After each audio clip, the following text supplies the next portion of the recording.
Hello everyone, કેમ છો બધા? I am Professor Nilesh Kandiria and welcome again in another lecture of Joint Life Policy. હવે જો last લેક્ચરમાં આપણે સમ નંબર 5 કમ્પ્લીટ કર્યો તો અલ્ટિમેટલી મેથડ નંબર 4 ઉપરથી. હવે તમારા માટે કાંઈ પણ નવો કન્સેપ્ટ ભણવાનો બાકી રહ્યો નથી. પણ હા, આપણે હજી થોડી ઘણી પ્રેક્ટિસ કરશું, તમને થોડા ઘણા સમ હોમવર્કમાં પણ આપશું અને થોડા ઘણા સમ હજી હું પણ તમને કેલ્ક્યુલેટ કરાવીશ. તો આજે આપણે એક નવો સમ સ્ટાર્ટ કરવાના છીએ. તો ચાલો શરૂ કરીએ આજનો આ લેક્ચર એક નવા સમ સાથે. હવે તમારી સ્ક્રીનની સામે તમને સમ નંબર 6 દેખાતો હશે. એ તમારા હોમવર્કમાં કેલ્ક્યુલેટ કરવાનો છે. બરાબર, સિમ્પલ વસ્તુ છે. આપણે ખાલી ક્વેશ્ચન રીડ કરીને એના વિશે અન્ડરસ્ટેન્ડિંગ લઈ લઈએ છીએ કે અલ્ટિમેટલી શું એમાં કરવાનું છે, બટ તમારે કેલ્ક્યુલેટ કરવાનો છે હોમવર્કમાં.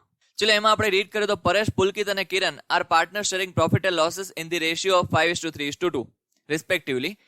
They took a joint life policy paying an annual premium of rupees 3750 for a policy worth rupees 75,000 on 31st December 2007. The premium is to be paid on 31st December every year. Policy amount is shown at its surrender value in the books of the firm. Surrender value was as under 31st December 2007. First year ની surrender value 0 છે. Second year ની છે 15% of total premium paid and 2009 third year ની છે 20% of total premium paid. From the above information, prepare joint life policy account and joint life policy reserve account in the firm's ledger. ચલો, અહીંયા તમને ખાલી બે account બનાવવાના કીધા છે, જેએલપી અને જેએલપી રિઝર્વ. હવે અહીંયા તમે જોવા જાવ તો તમારે ખાલી 3 yearsની જર્નલ એન્ટ્રી પાસ કરવી પડશે. એટલે જે આપણે રિપીટેટિવ એન્ટ્રી દર વખતે પાસ કરીએ છીએ ને, એ જ તમારે પાસ કરવી પડશે. શું કામ? એને કારણ કે અહીંયા પાર્ટનરનું ડેથ તો થતું નથી, એટલે પોલિસી કંઈ હજી સુધી મેચ્યોર થઈ નથી. એટલે આ સાવ સિમ્પલ સમ છે, તો તમે હોમવર્કમાં કેલ્ક્યુલેટ કરજો. છતાંય ન થાય તો મને કોન્ટેક્ટ કરજો, તો આપણે કંઈક સોલ્વ કરશું. ચલો, એના પછી હવે આપણે સમ નંબર 7 રીડ કરીએ અને સમ નંબર 7 આપણે કેલ્ક્યુલેટ કરશું, બીકોઝ એમાં એક પર્સનનું ડેથ થાય છે. તો ડેથ વાળા સમ હું તમને કરાવી દઉં છું. હવે ક્વેશ્ચન રીડ કરી લઈએ. પહેલા તો A, B and C are partner sharing profit and losses in the ratio 5:3:2. They took out a joint life policy of rupees 1 lakh. The annual premium of rupees 10,000. The surrender value of the policy are as under. 31st December 2007 surrender value છે 0, nil. 2008 ની surrender value છે 30% of total premium paid and 2009 ની surrender value છે 40% of total premium paid. On 20th February 2010, B expires and the firm receives the amount of policy along with 10% bonus. ચલો, policy amount આપણને 10% bonus સાથે મળે છે, એટલે 1 લાખ ની પોલિસી છે. હવે એના 10% બોનસ એટલે કેટલું થશે તો કે 1,10,000 એટલી અમાઉન્ટ આપણને રિસીવ થશે.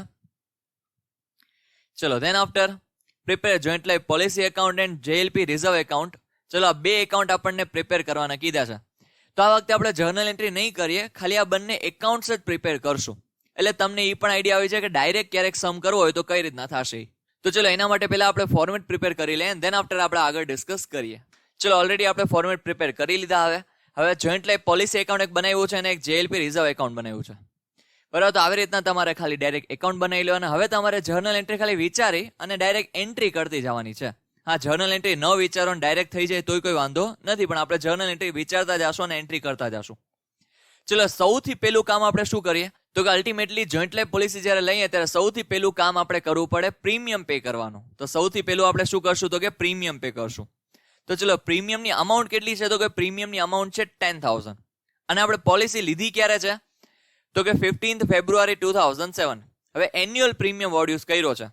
હવે તમને કંઈ કીધું નથી આપણે પ્રીમિયમ એવરી યર ક્યારે પે કરીએ છીએ, તો સિમ્પલી આપણે 15 ફેબ્રુઆરીના રોજ પ્રીમિયમ પે કરશું, બીકોઝ ફર્સ્ટ પ્રીમિયમ પે કર્યું હોય એના પછી એન્યુઅલી આપણે પ્રીમિયમ પે કરવું પડે. તો ચલો, સૌથી પહેલા 15th February 2007 શું કરશું તો કે સિમ્પલી આપણે પ્રીમિયમ પે કરીએ ત્યારે સિમ્પલ એન્ટ્રી થાય જેએલપી એકાઉન્ટ ડેબિટ ટુ બેંક. તો ચલો, અહીંયા આપણે લખી નાખીએ ટુ બેંક અકાઉન્ટ. અમાઉન્ટ કેટલી પ્રીમિયમની છે તો કે 10,000. તો ચલો, અહીંયા આપણે લખી નાખીએ 10,000. ચલો, ધેન આફ્ટર આપણે શું કરશું તો કે જેટલું આપણે પ્રીમિયમ પે કર્યું હોય એટલી આપણે શું કરીએ તો કે જેએલપી રિઝર્વ ક્રિએટ કરીએ. તો ચલો, અહીંયા અલ્ટિમેટલી આપણે જેએલપી રિઝર્વ ક્રિએટ કરશું. હવે અહીંયા આપણને કંઈ કીધું નહીં તો આપણે બુક્સ ઓફ એકાઉન્ટ ક્યારે ક્લોઝ કરીએ છીએ, તો અહીંયા આપણને બુક્સ ઓફ એકાઉન્ટ ક્યારે ક્લોઝ કરીએ છીએ એની પણ કોઈ ડેટ આપેલી નથી. ચલો, તો આપણે અલ્ટિમેટલી શું કરશું તો કે 31st December ત્યારે આપણે બુક્સ ઓફ એકાઉન્ટ ક્લોઝ કરશું. તો ચલો, 31st December 2007. હવે બુક્સ ઓફ એકાઉન્ટ ક્લોઝ કરીએ ત્યારે આપણે રિઝર્વ ક્રિએટ કરીએ તો કે યસ. તો ત્યારે આપણે જર્નલ એન્ટ્રી શું પાસ કરીએ તો કે PNL account debit to JLP reserve. તો જેએલપી રિઝર્વ એકાઉન્ટ અહીંયા ક્રેડિટ થાય છે, તો અહીંયા આપણે લખી નાખીએ બાય P&L અકાઉન્ટ. ચલો અમાઉન્ટ કેટલી થશે તો કે અહીંયા થશે 10,000 રૂપીસ. ચલો હવે આપણે શું કરશું તો કે જેટલી સરેન્ડર વેલ્યુ હશે એટલી આપણે જેએલપી ની બેલેન્સ મેન્ટેન કરશું.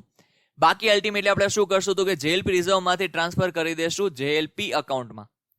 તો ફર્સ્ટ યરમાં જોવા જાય તો જેએલપી ની સરેન્ડર વેલ્યુ છે 0. તો કાંઈ નહીં, આપણે અલ્ટિમેટલી જેટલું પણ જેએલપી રિઝર્વ છે એ આપણે ક્યાં ટ્રાન્સફર કરી દેશું તો કે જોઈન્ટ લાઈફ પોલિસી અકાઉન્ટમાં. તો ત્યારે આપણે જર્નલ એન્ટ્રી પાસ કરશું જેએલપી રિઝર્વ અકાઉન્ટ ડેબિટ ટુ જેએલપી. તો ચલો આપણે લખી લઈએ 31 ડિસેમ્બર 2007. અહીંયા આપણે લખશું ટુ જેએલપી અકાઉન્ટ. અમાઉન્ટ કેટલી તો કે 10,000. ચલો અને જેએલપી એકાઉન્ટ આપણે શું કરશું તો કે ક્રેડિટ. તો ચલો અહીંયા પણ 31 December 2007 by JLP reserve account. Amount કેટલી છે તો કે 10,000 રૂપીસ. ચલો તો અહીંયા આપણે આવી રીતના એન્ટ્રી લખી લીધી. હવે આપણે જોવા જઈએ તો ડેબિટ સાઇડનો ટોટલ અહીંયા સેમ થાય છે, અહીંયા પણ સેમ થાય છે, એટલે આ એકાઉન્ટ થઈ ગયું ક્લોઝ. પછી જેએલપી રિઝર્વ શું થઈ જશે તો કે ક્લોઝ થઈ જશે, એક પણ બેલેન્સ આવતી નથી. એટલે કે જેએલપી ની અને જેએલપી રિઝર્વની બેલેન્સ શું આવે છે તો કે 0, બીકોઝ આપણને સરેન્ડર વેલ્યુ પણ શું કીધી છે 0. તો આપણે આવી રીતના કેલ્ક્યુલેટ કરી લીધું. ચલો સેકન્ડ યર સ્ટાર્ટ થશે એટલે અગેન આપણે શું કરશું તો કે સૌથી પહેલા પ્રીમિયમ પે કરશું. તો 15 ફેબ્રુઆરી 2008 ટુ બેંક અકાઉન્ટ. અમાઉન્ટ કેટલી તો કે પ્રીમિયમની છે 10,000. ચલો હવે જેટલું પણ આપણે પ્રીમિયમ પે કર્યું હોય એટલું આપણે શું કરતા હોય તો કે રિઝર્વ ક્રિએટ કરશું. તો અલ્ટિમેટલી જેએલપી રિઝર્વ શું થશે તો કે ક્રેડિટ. તો ચલો અહીંયા 31 December 2008 by P&L account. Amount કેટલી તો કે 10,000. તો ચલો અહીંયા આપણે લખી લીધું 10,000. ધેન આફ્ટર આપણે શું કરશું તો કે આ વખતે હવે આપણને સરેન્ડર વેલ્યુ કંઈક આપેલી છે. શું છે તો કે 30% ઓફ ટોટલ પ્રીમિયમ પેડ.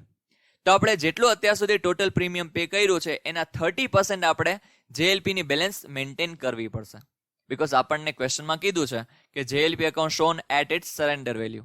તો ચલો હવે આપણે જોઈએ તો ચલો હવે આપણે 31 December 2007 by balance carry forward. હવે પેલા તો આપણે પ્રીમિયમ કેટલું પે કર્યું છે તો કે 10,000 પ્લસ સેકન્ડ યરનું પણ 10,000. જેટલું પણ થતું એના કેટલા પર્સન્ટ તો કે 30% આપણે મેન્ટેન કરવાની છે. તો ચલો એના 30%. તો સિમ્પલી 10,000 પ્લસ 10,000 એટલે કેટલા થશે 20,000. હવે 20,000 એના કેટલા પર્સન્ટ તો કે 30%. તો ચલો 20,000 ના 30% એટલે અમાઉન્ટ કેટલી આવશે તો કે 6,000. ઓકે ચલો હવે આપણે 6,000 ની બેલેન્સ આપણે મેન્ટેન કરવાની છે. તો રિમેનિંગ આપણે શું કરશું તો કે રાઇટ ઓફ કરી દેશું, એટલે કે જેએલપી રિઝર્વમાંથી જેએલપી એકાઉન્ટમાં ટ્રાન્સફર કરતા હોશું. તો ચલો ડિફરન્સ કેટલો આવે છે 4,000. તો અહીંયા 31 ડિસેમ્બર 2007. ચલો અહીંયા આપણે શું લખશું તો કે બાય જેએલપી રિઝર્વ અકાઉન્ટ. હવે આપણે જેએલપી રિઝર્વ એકાઉન્ટ શું કરશું તો કે ડેબિટ કરશું 31 ડિસેમ્બર 2008 ટુ જેએલપી અકાઉન્ટ. અમાઉન્ટ કેટલી તો કે 4,000. અને જેટલી તમારી જેએલપી અકાઉન્ટની બેલેન્સ આવશે એટલી જ જેએલપી રિઝર્વની બેલેન્સ આવશે. હા બટ અહીંયા આવશે ડેબિટ બેલેન્સ, અહીંયા આવશે ક્રેડિટ બેલેન્સ. ચલો તો અહીંયા આપણે લખશું to balance carry forward. Amount કેટલી 6,000 અને ડેટ કેટલી છે 31 ડિસેમ્બર 2008.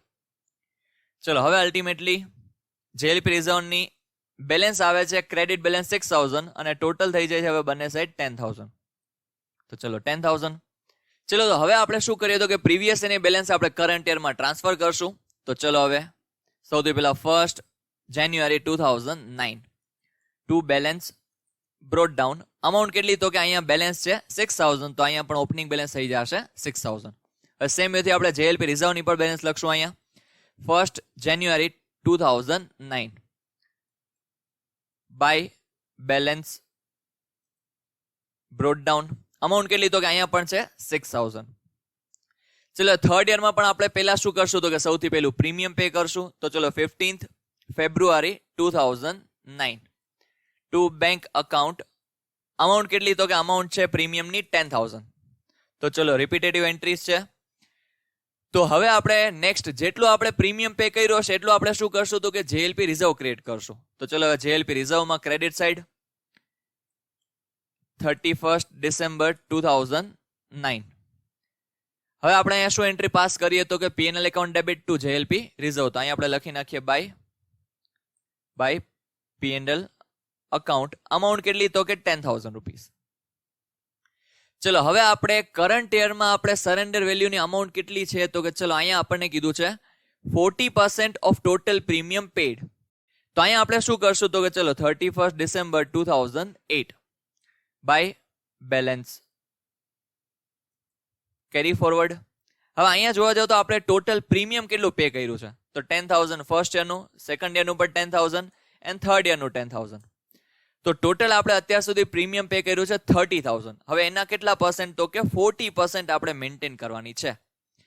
તો ચલો સિમ્પલી જોવા જઈએ તો 30,000 ઇન્ટુ 40% તો અહીંયા અમાઉન્ટ આવશે 12,000 રૂપીસ. તો 12,000 ની આપણે બેલેન્સ મેન્ટેન કરવાની છે. બાકીનું આપણે શું કરશું તો કે રાઇટ ઓફ કરી દેશું, એટલે જેએલપી રિઝર્વમાંથી આપણે અમાઉન્ટ લઈ આવશું જેએલપી એકાઉન્ટમાં. તો ચલો અહીંયા જોઈએ તો 31 December 2008 by JLP reserve account. હવે ડિફરન્સ કેટલો આવે છે તો કે ચલો ડેબિટ સાઇડનો ટોટલ આવે છે 16,000 અને ક્રેડિટ સાઇડ આપણને અમાઉન્ટ આપેલી છે 12,000. તો 4,000 નો ડિફરન્સ આવે છે. એ આપણે જેએલપી રિઝર્વમાંથી જેએલપી એકાઉન્ટમાં ટ્રાન્સફર કરીએ છીએ. તો જેએલપી એકાઉન્ટ શું થશે તો કે ડેબિટ. તો ચલો અહીંયા આપણે લખી નાખ્યું ડેબિટ ટુ જેએલપી અકાઉન્ટ. હવે ડેટ કઈ છે તો કે 31 ડિસેમ્બર 2009. ચલો તો હવે આપણે શું કરશું તો કે સિમ્પલી જેએલપી રિઝર્વનું પણ એકાઉન્ટ ક્લોઝ કરી લેશું. તો ચલો અહીંયા 31 December 2009 to balance carry forward. Amount કેટલી આવશે તો કે ચલો અહીંયા પણ આવશે 12,000 રૂપીસ. તો ચલો અહીંયા આપણે લખી લઈએ ટોટલ થઈ જાય 16,000 અને અહીંયા પણ થઈ જશે 16,000. ચલો હવે આપણે શું કરશું તો કે સિમ્પલી હવે આપણે નેક્સ્ટ યરમાં ટ્રાન્સફર કરશું, એટલે કે જે પણ અલ્ટિમેટલી 2008 ની બેલેન્સ છે એ આપણે 2009 ની ઓપનિંગ બેલેન્સ તરીકે લખશું. તો ચલો સૌથી પહેલા આપણે લખીએ જેએલપી અકાઉન્ટની opening balance 1/1/2010 to balance brought down. Amount કેટલી છે તો કે અહીંયા આવશે 12,000 રૂપીસ. તો ચલો અહીંયા આપણે લખી નાખ્યા 12,000 રૂપીસ. સેમ વેથી આપણે જેએલપી રિઝર્વની પણ ઓપનિંગ બેલેન્સ લખી લેશું. તો અહીંયા 1/1/2010 by balance brought down. Amount કેટલી છે તો કે 12,000 રૂપીસ. ચલો હવે આપણે ખાલી બધાની ઓપનિંગ બેલેન્સ તો લખી લીધી. હવે આપણે શું કામ કરવાનું છે તો ચલો 2010 માં પર્સનનું ડેથ થઈ છે તો પહેલા એની ડેટ જોઈ લઈએ કઈ ડેટને એક્સપાયર થાય છે. તો ચલો અહીંયા જોઈએ તો 28 ફેબ્રુઆરી 2010 ના બી એક્સપાયર થાય છે અને આપણે પ્રીમિયમ પે કરીએ છીએ 15 ફેબ્રુઆરી 2010 ના. તો ખાલી અલ્ટિમેટલી અરાઉન્ડ 13-14 ડેઝ જેટલો ડિફરન્સ છે. જો 13-14 ડેઝ પહેલા બી નું ડેથ થઈ જાત તો આપણે પ્રીમિયમ પે કરવું પડત નહીં. બટ હવે એના માટે થઈને આની 15 દિવસની જિંદગી થોડી બગાડી શકાય છે.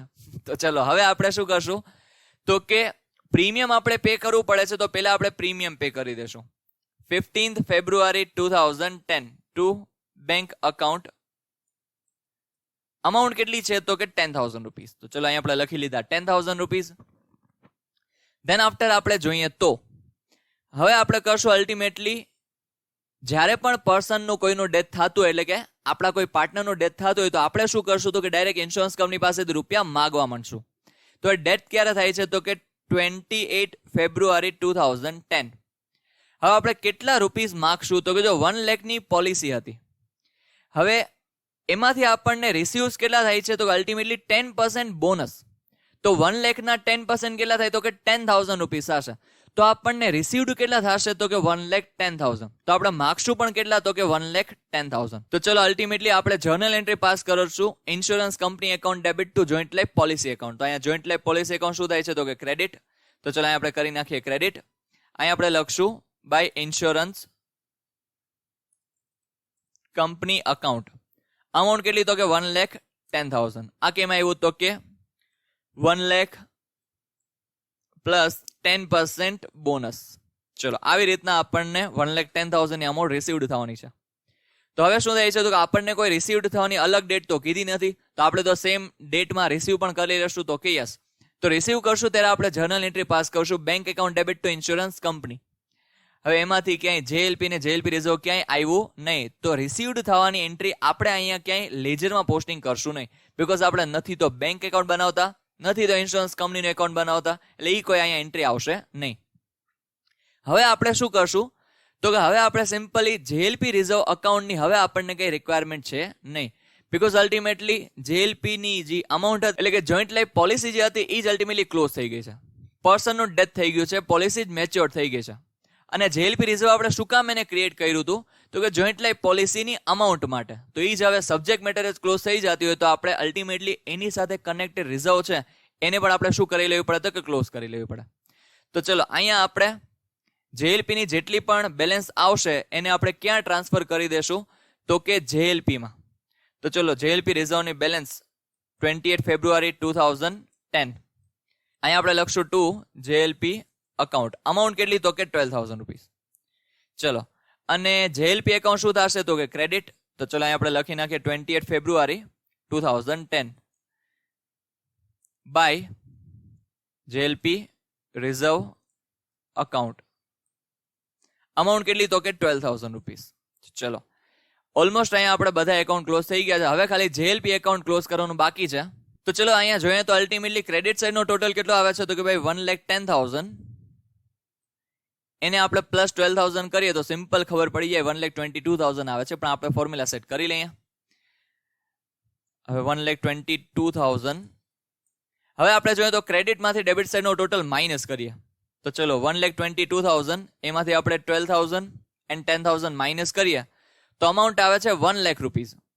હવે 1 લાખ રૂપીસનું આપણે શું કરવાનું છે તો કે પાર્ટનર્સ વચ્ચે ડિસ્ટ્રીબ્યુટ કરવાના છે. ડેટ કહેવાય તો કે ભાઈ જ્યારે ડેથ થઈ છે ત્યારે જ, બીકોઝ એના સિવાય કોઈ બીજી કોઈ ડેટ્સ આપણને આપેલી નથી.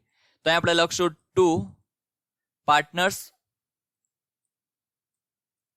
Capital account. હવે અહીંયા પીએનએલ નો રેશિયો આપણે ચેક કરીએ તો પીએનએલ નો રેશિયો કેટલો છે તો કે 5:3:2.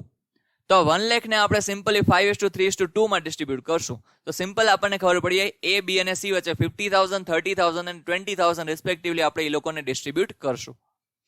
તો ચલો હવે અહીંયા જોઈએ તો એ હવે એ ને કેટલા આપણે આપશું તો કે 50,000 રૂપીસ.